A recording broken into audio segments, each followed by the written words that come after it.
had 2 top 10 picks in the first round of the draft. They first selected linebacker Arvell Reese, 5th overall. He is the 3rd straight defender selected in the top 5 by the Giants. And then New York picked offensive tackle Francis Mauigoa out of Miami. Giants quarterbacks were pressured on 35% of pass plays last season. That was 25th in the NFL. Did the Giants nail those 2 top 10 picks last night? Dio, what do you think? Yes. Arvell Reese, talented player, superstar athlete. It feels. Here's my thing, RC. And Mauigoa, I like adding at the line of scrimmage. Here's my thing. It feels like for the last 7 years, the Giants have taken like an edge defensive player. And as much Abdul Carter and Thibodeau and now Arvell Reese, and they obviously acquired Brian Burns in a trade. So it's like they got a lot of defensive front 7 people, okay? You better get a receiver tonight. And that was my hesitation with, okay, do you take Tyson at 5? You better get a receiver. Because the next 2 or 3 years, as great as all those pieces are, your quarterback is going to really determine how good this run is with Joe Shane and Harbaugh. And Malik Neighbors, superstar, coming off the injury. When's he going to be ready? When's he going to be Malik Neighbors dominant ready? Okay, they lost Wan'Dale Robinson. So as much as I can appreciate those 2 picks, and they're good picks, they, I believe, picked 37th tonight, you better get a wide receiver because you need more perimeter talent. I will say this to you. They definitely better get a wide receiver because you lost Robinson. I got that part. And Malik Neighbors went healthy. The brother's a stud. He's all world. I love him, and I get that.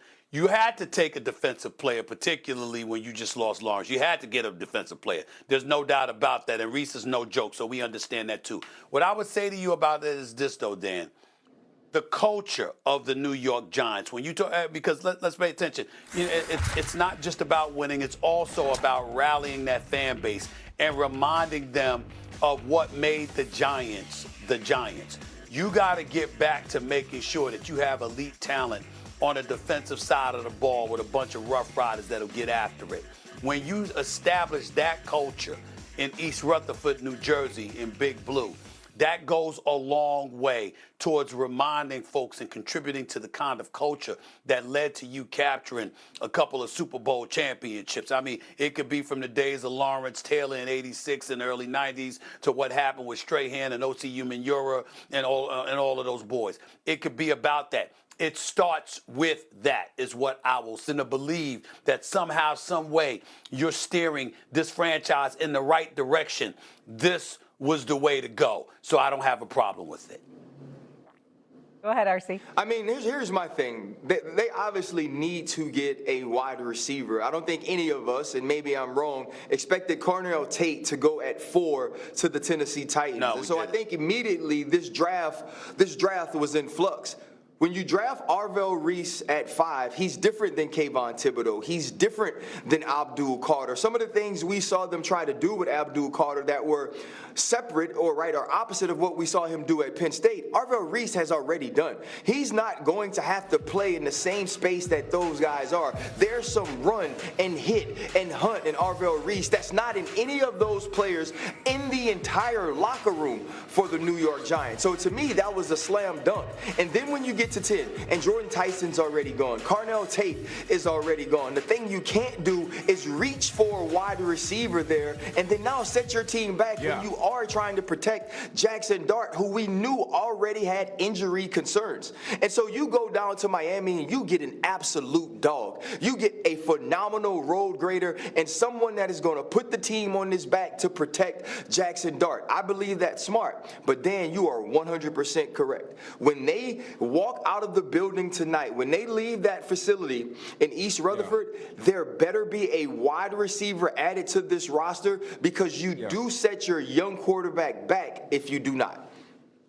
I got to say this with both of y'all on the air because I don't know how much time we have y'all because y'all are very busy individuals doing the NFL. I mean, you're just so busy. I'm blessed and fortunate to have you. No, it's because you got to do basketball. You got that part. You got to go to the Knicks.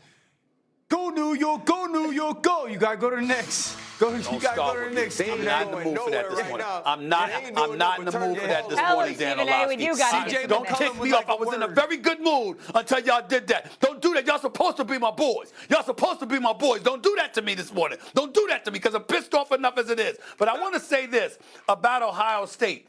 Top 11 picks in the NFL draft. 4 of them came from Ohio State. 3 on the defensive side of the ball. How the hell did you not win the national championship with Styles, I've been with saying the Reese, same thing. with Downs? What the? I mean, I love Ryan Day. I had the pleasure of interviewing him weeks ago before the playoffs. I mean, with Ohio State, I'm like, how the hell they lose? That's what I was asking about Duke with basketball when you had Cooper Flag and they're gonna have another 4 on the next squad year. together. No. I'll handle this one. It's because Indiana won the championship, and we had the number 1 overall pick in Fernando Mendoza. That's why Ohio State didn't win the national championship. Oh, Thank you. that's what Coming we up- do, Shay. That's what. A man who was there to witness all of it. NFL draft analyst Matt Miller joining us from Pittsburgh this morning. Matt, fantastic to see you. Round 1 did not lack any sort of drama, any sort of surprises, and of course, chock full with talent. That being said, which team in your estimation improved the most last night? Guys, I don't think I've ever said this before, but I'm going to take the New York Jets as winning the draft so far. And we'll see what they do tonight. They've got more picks, but I absolutely loved that they stuck to their convictions and took David Bailey at number 2 overall, the instant impact pass rusher from Texas Tech, who's going to boost Aaron Glenn's defense that hopefully can now get their first interception. We're all rooting for you, New York, to get that done early next year, but they followed that up with smart picks. Maybe we don't know who the quarterback is in New York yet, but to get Kenyon Sadiq, a tight end that runs 4.39, and then to get Omar Cooper Jr. from Indiana, who had the catch of the year last year against Penn State. Now you're building an infrastructure for when you're ready to get that quarterback. And with 3 firsts next year, there's a guy by the name of Arch Manning that's going to be in the draft that they might be interested in. Yeah, they have the 12th pick of the 2nd round tonight. You imagine DB might be a focus. They allowed 36 touchdowns last year with 0 interceptions. Matt, you read enough of these mock drafts, you feel like you've got every contingency covered. But for you, what'd you say, 483 prospects evaluated? Which pick from round 1 last night most surprised you? Yeah, Caleb Banks to the Minnesota Vikings. You mentioned the mocks, Phil, and I think every mock draft had 2 things. Mendoza going 1 and Dylan Thieneman going to the Vikings. But they didn't take the safety. Instead, they go defensive tackle, and no one had this on their radar. Banks is a fantastic player when available, but at 6'7", 330-plus pounds, he's struggled with foot injuries.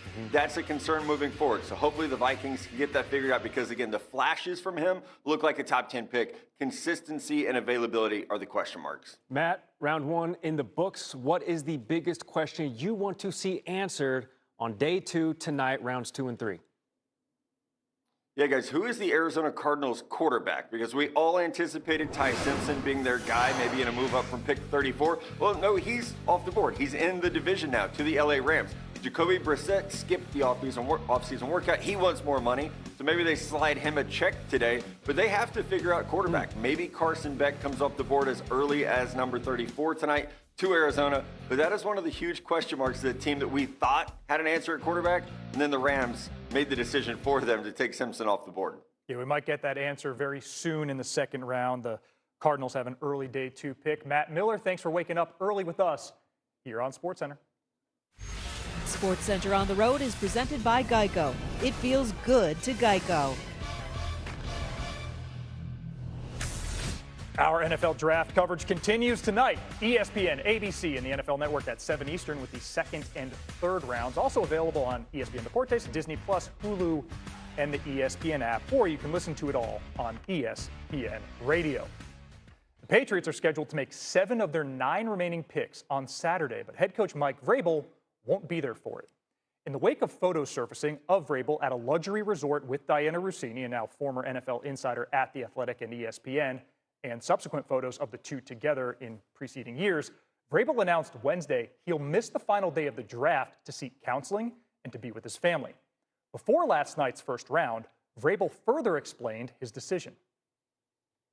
I want to address the news regarding my current situation. I understand that there are questions, but I take accountability for my actions and the actions that caused a distraction to the people that I care most about.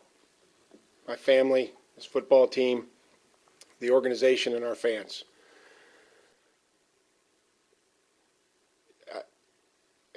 My previous actions don't meet the standard that I hold myself to. They don't.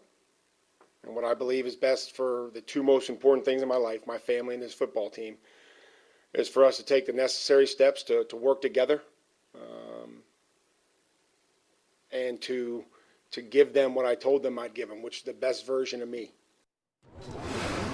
Well, building the best version of the Patriots, that's a task that'll be delegated elsewhere on Saturday. The Pats have 1 pick per round through round 5, again, 2 of those tonight. But they've loaded up on late flyers, including 4 in the 6th round alone. New England already traded away 1 day 3 selection to Buffalo last night.